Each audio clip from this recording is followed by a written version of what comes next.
Taga saan po ba kayo, sir? Nag taga Davao po. Meron na po akong ano diyan po, sorry, nag-chat po ako kanina. Aha. Nagpapaline up po kayo. Ilang taon ka na? Ano po, 35. Wala pa ho kayong naging asawa? Meron naman po dati live-in mga ano po, 2019. Ote.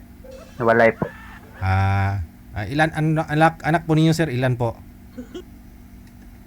Tatlo po. Tatlo. Kasama niyo po ngayon o nasa kanya po yung tatlo mong anak? Sa kanya po. Hmm. Kasal. Actually po, hindi po, hindi. Hindi. Live-in lang po. So bali nagsusupport ka na lang po doon sa tatlo niyong anak? Opo. Na dati po, nagsusupport ako pero ngayon hindi na po kasi dahil malaki na po yung mga anak ko, ayaw na sa akin eh.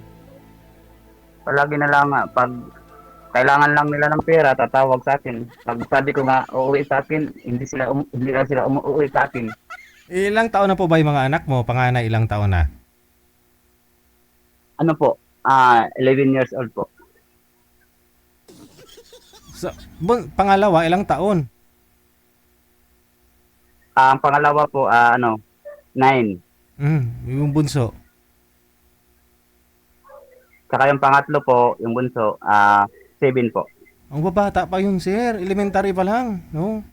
Kailangan Opo, po elementary. talaga yung ano mo, suporta, no? Dahil ho siguro sa ganyang edad, di mo ba pwedeng sabihin na, oh, dito ka muna sa akin. Kasi yun nga no? Nasa custody ng babae po dapat, di naman kayo kasal. Mga minor pa yung mga bata. So may choice pa ho sila kung saan sasama kasi di ba, manager? Ano po ba? Ba't to kayo naghiwalay? Depende kasi sa sitwasyon, ba't to kayo naghiwalay? Anong rason ba to kayo naghiwalay ng ka-live-in partner mo? Ano po? Hindi ko lang po alam kung bakit siya umuwi sa kanila. Wala po siyang paalam sa akin na umalis. Ah. Ilang taon na po yung Dala yung mga anak ko. dala yung mga anak ninyo. So ilang taon na po yung nakalipas na umuwi sa kanila? 9 years old na po. 9 years na po. 9 years. Pero yung bunso mo, Opo. ilang taon bunso mo? Ilang taon na po? Magsi-7 pa po. Mag-7 po, 7. Kasi 11 yung panganay ko. 2 taon lang yung nila eh. Pag ang pangalawa po, 9, saka siya 7 po. Mag-8 na po siya. Pero 9 years kayong hiwalay. Paano po nangyari na 7 years old pa lang yung bunso mo? 9 years na ho kayo naghiwalay. Ano po yun? Naghiwalay na kayong dalawa Andun tapos... Opo. Hiwalay kayo pero Oo. nagtatagpo pa rin kayo tapos nakabuo kayo ng bunso, ganon. Umalis siya sa akin. Ha? Bumalik siya sa akin. Tapos nung nagbubuntis na siya. Bumalik na po sa kanyang mama. Ayun, hindi na po siya bumalik sa akin. Wala. Mag 9 years na po. Hindi, kasi 7 taon pa lang yung bunsong anak mo eh. Oy, pangalan niya Joel Tony. Joel Tony. Ano po? Kasi po sir, bunso mo 7 taon pa lang, di ba? So yung 9 na taon na po kayong hiwalay ng nanay nila, ng asawa mo.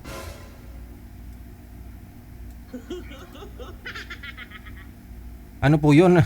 Siyempre, kung 9 na taon na kayong hiwalay, ba't no 7 taon pa lang yung bunso mo? Sino tatay ng bunso?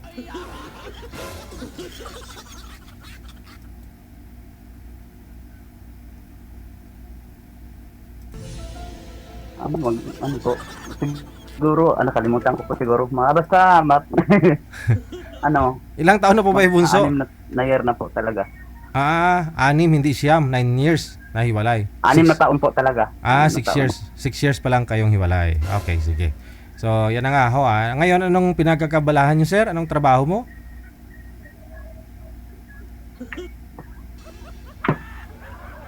Ano? 6 na taon po. Kami naghiwalay. 6 na taon na po. Okay, sige.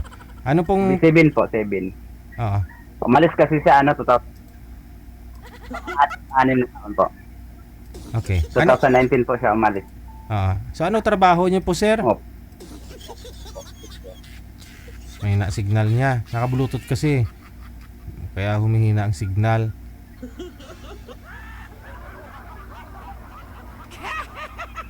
Sige, sir. Mamaya ho, pag meron pa kaming mahanap, meron pong aakyat na gusto kang makausap, no? Imamatch na lang po namin kayo, ha? Diyan lang po muna kayo, ha? Okay. Medyo magulo lang ho yung kwento ni sir. Kaya naman po doon sa mga girls, no? Mga madam, baka ho gusto nyo magulo ang buhay niyo. Pa-line up lang po kayo, no? Nasa Viber po siya. Maaari po namin kayong i-match, no? I-connect sa isa't isa. Para na makausap po ninyo si Sir Joel Tony. Joel Tony.